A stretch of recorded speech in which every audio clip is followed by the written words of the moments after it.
like this video, subscribe our channel and press the bell icon to get notification of all new videos. Join our free WhatsApp group to get daily latest updates. It's totally free. Best Ielts Preparation Pack. Get it now. The test is in 4-part, Part 1, Part 2, Part 3, and Part 4. Now look at. You will hear a number of different recordings and you will have to answer questions on what you hear. There will be time for you to read the instructions and questions and you will have a chance to check your work. All the recordings will be played once only and you will hear a conversation between two people talking about insecticide. First, you have some time to look at questions 1 to 5.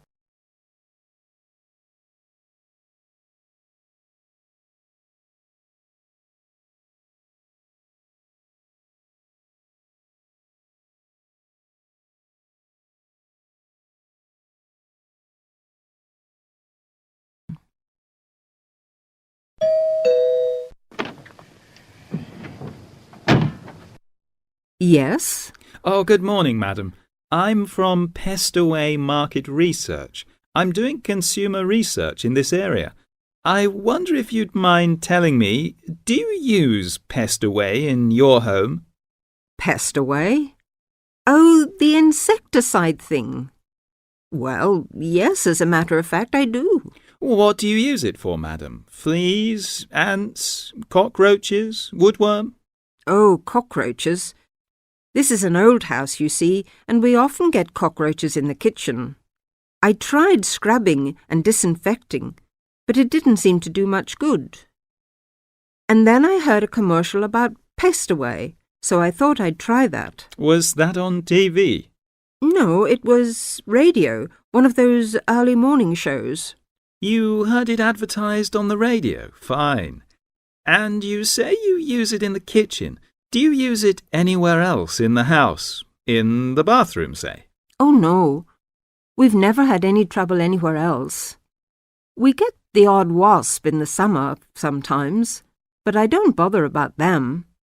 It's the cockroaches I don't like. Nasty, creepy, crawly things. And you find Pestaway does the trick? Well, yes, it's quite good. It gets rid of most of them. How long have you been using it, madam? Oh, let's see. About 2 years now, I think. About 2 years. And how often do you find you have to spray?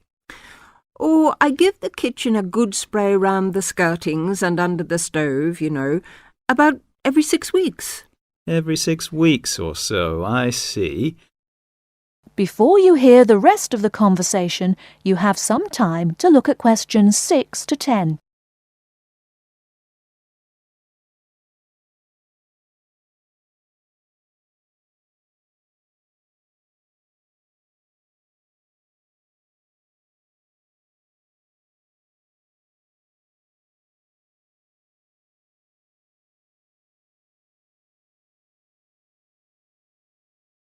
Now listen and answer questions 6 to 10. About every 6 weeks. Every 6 weeks or so, I see. Where do you buy your Pestaway, madam? A supermarket? Chemist? Oh, no. I get it at the little shop at the end of this street. They stock practically everything. It means taking a bus if I want to go to the supermarket. Well, thank you very much, madam. Oh, could I have your name, please? Mrs. Edgerton. Mary Edgerton. That's Egerton. Egerton. And the address? The address is 12 Holly, Peterford. 12 Peterford. And may I ask your age, madam? Oh, well, just put down I'm over 50. As you like, Mrs. Egerton. And occupation? Housewife? Well, I used to be a telephonist before I married. I had a very good job at the post office, but what with a husband to look after and 4 children to bring up, it doesn't leave you much time, does it? Occupation, housewife. Well, thank you very much for your time, madam. You've been most helpful. That is the end of part 1. You now have half a minute to check your answers.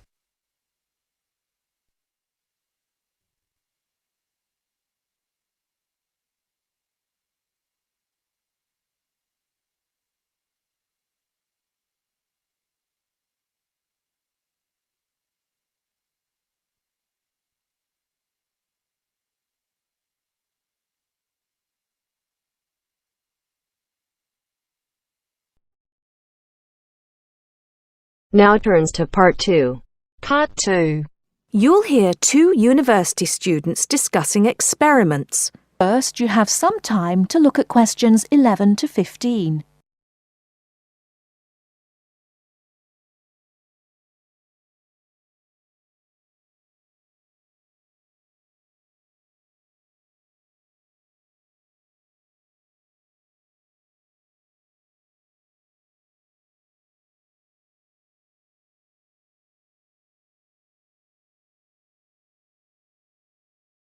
Now, listen carefully and answer questions 11 to 15.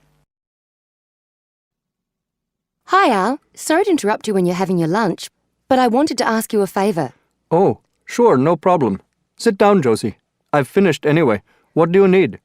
Well, I was wondering if I could ask you about the experiments we were talking about in the seminar the other day with Dr. Robinson. I'm doing my teaching practice on Thursday and Friday, and I'm a bit concerned about it. I wasn't entirely sure I understood them completely. If I don't understand them, then the pupils don't have any chance. You mean the ones to determine the speed of sound? Yes, that's right. Well, I think I understood the first one, but the second one was more complicated. Yes, that's true. Well, let's check what you thought of the first one, the one that you'll have to take the kids outside for. OK, let me see.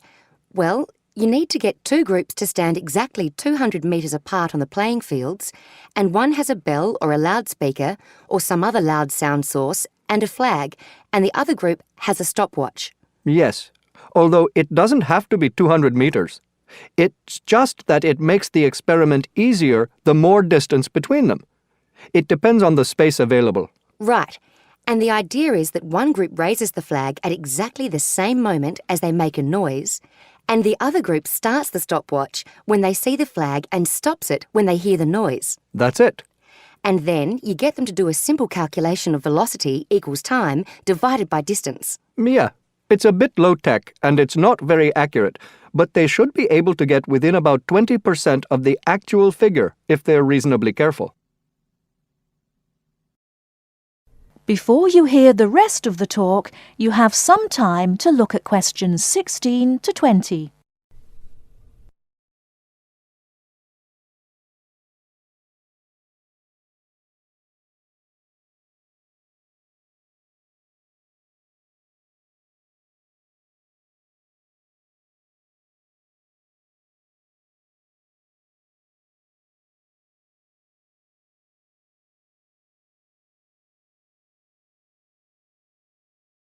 Now listen and answer questions 16 to 20. OK, so I understand that. It's the other one, the one with the tube I was having a few problems with. Can you just talk me through that and tell me exactly what I have to explain to the pupils? Okay. Well, the thing to remember is that sound is a wave, and waves have both frequency and wavelength. You should start them off with exploring waves in water, and that'll introduce a few key concepts. Sound waves aren't exactly the same because they're compression waves, but it's more or less the same principle, at least for pupils at this level. I've got some ideas for that. So they understand wavelength and frequency, and then we move on to the experiment. For that we need, let me just have a look at my notes. A long tube, a tuning fork, and a large barrel of water. Now, what do they do with those? And what's the point of it? It's fairly simple, really.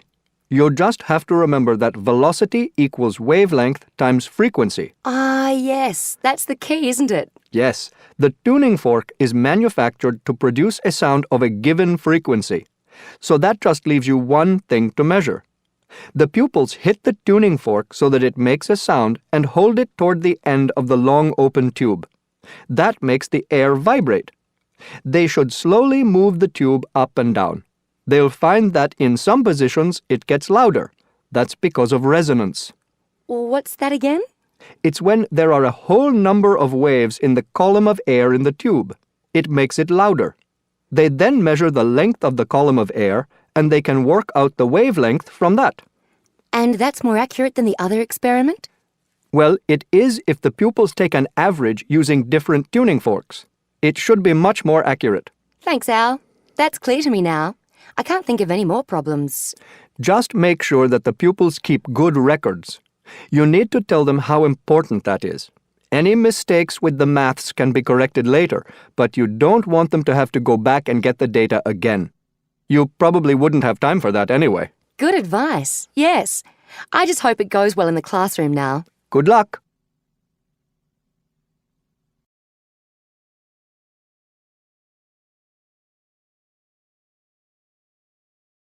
That is the end of part 2. You now have half a minute to check your answers.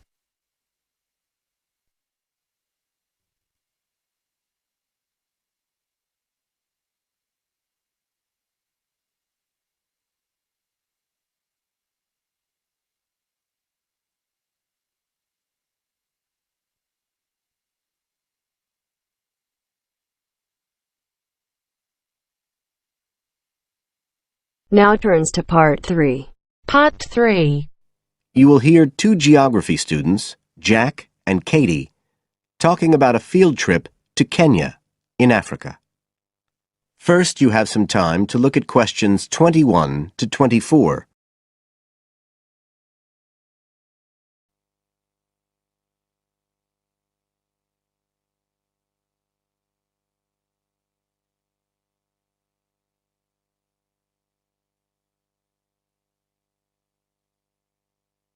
Now listen carefully and answer questions 21 to 24.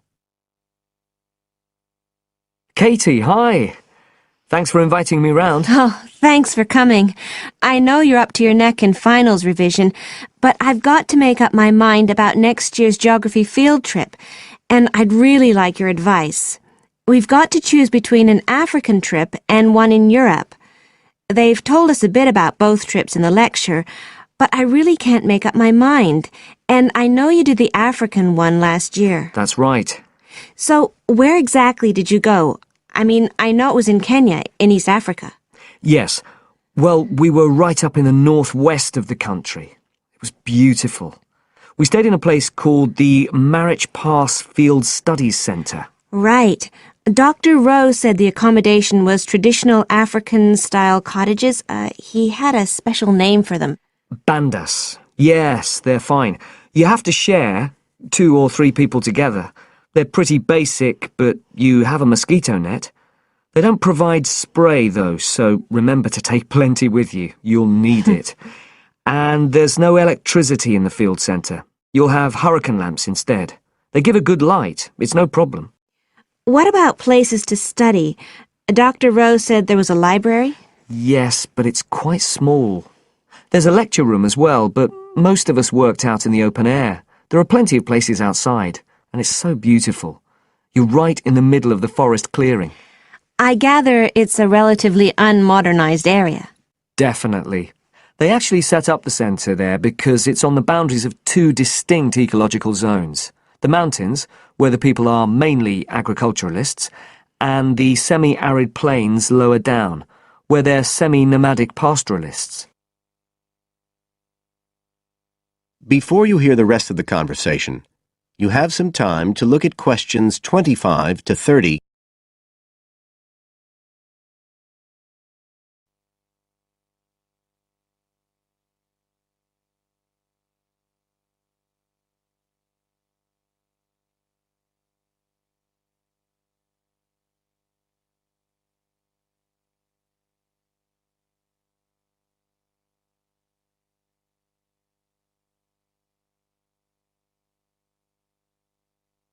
Now listen and answer questions 25 to 30.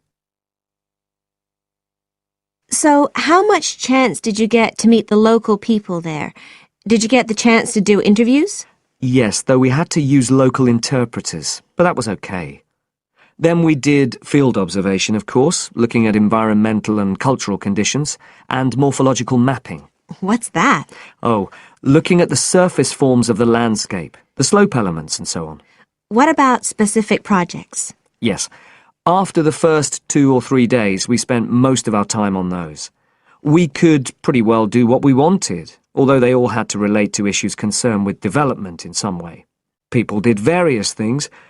Some were based on social and cultural topics, like the effect of education on the aspirations of young people, and some did more physical process-based studies, looking at things like soil erosion.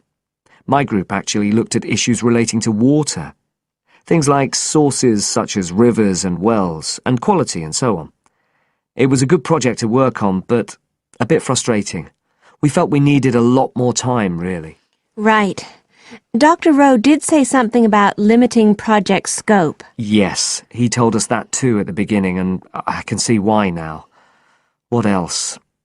Well, we had some good trips out as part of the course. We went to a market town, a place called Sigur.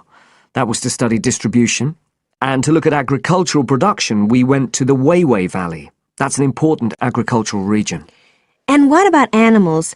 Did you have a chance to go to a national park? Sure. We did a trip on the last day, on the way back to the airport at Nairobi. But actually there was lots of wildlife at the field centre. Vervet monkeys and baboons and lizards. It does sound good. It was excellent, I'd say. In terms of logistics, it was very well run. But it was more than that. I mean, it's not the sort of place I'd ever have got to on my own. And it was a real eye-opener. It got me really interested in development issues and the way other people live. I did find it frustrating at the time that we couldn't get as far as we wanted on the project, but actually I'm going to follow it up in my dissertation, so it's given me some ideas and data for that as well.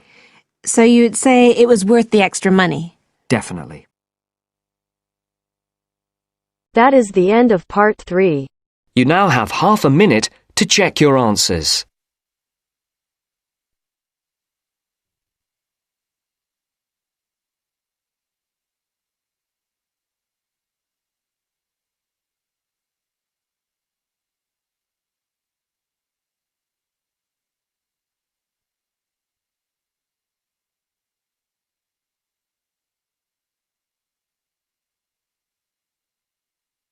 Now turns to part 4. Part 4. You are going to hear some facts and figures about Australia. First, you have some time to look at questions 31 to 40.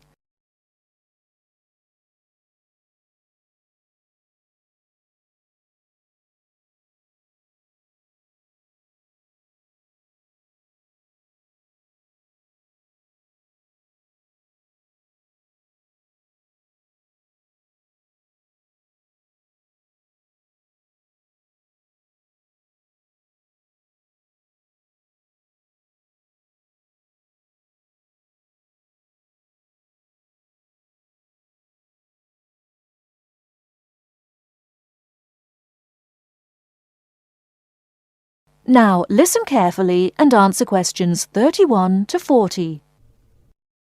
Now, I should tell you that the country of Australia is made up of 6 states and 2 territories. These are the Australian Capital Territory, New South Wales, the Northern Territory, Queensland, South Australia, Tasmania, Victoria, and Western Australia. The national capital is Canberra. Right, let's turn to the Australian economy. Australia has a prosperous Western-style capitalist economy. Australia is a major exporter of agricultural products, minerals, metals, and fossil fuels. Commodity prices have a big impact on the economy. Australia suffered from the low growth and high unemployment typical of the OECD countries in the early 1990s, but the economy has expanded at reasonably steady rates in recent years. In addition to high unemployment, short-term economic problems include how to balance output and inflation and how to stimulate exports. The economy is made up like this: agriculture, 3.1%, industry, 27.7%, services, 69.2%. The labor force has a similar pattern. The total labor force is 8.2 million. 34% work in finance and services, 23% work in public and community services, 20% work in the wholesale and retail trade, 17% work in manufacturing and industry, and 6% work in agriculture. What are the chief industries of Australia?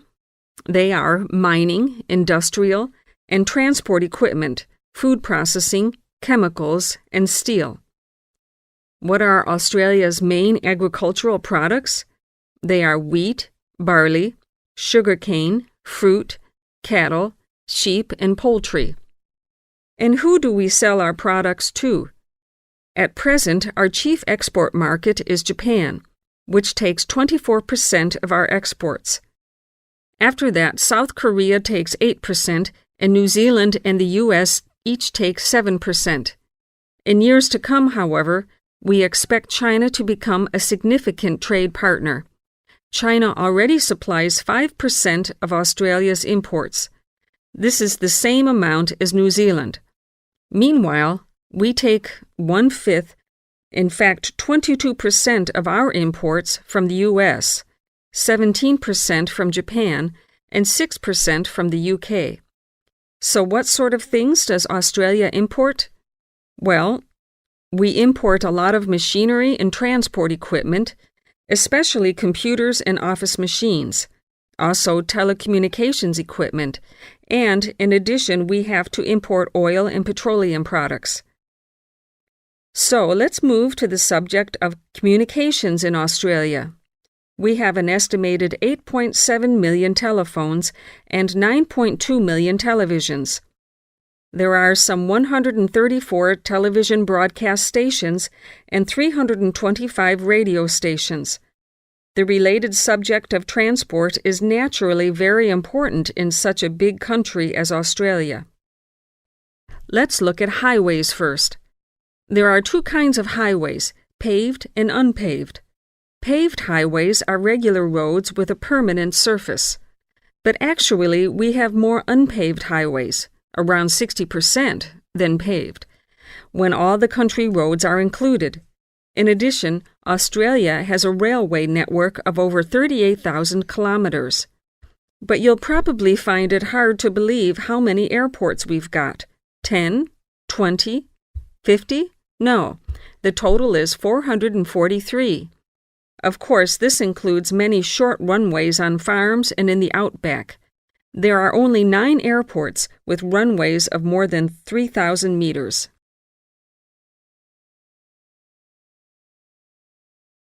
That is the end of part 4. You now have half a minute to check your answers.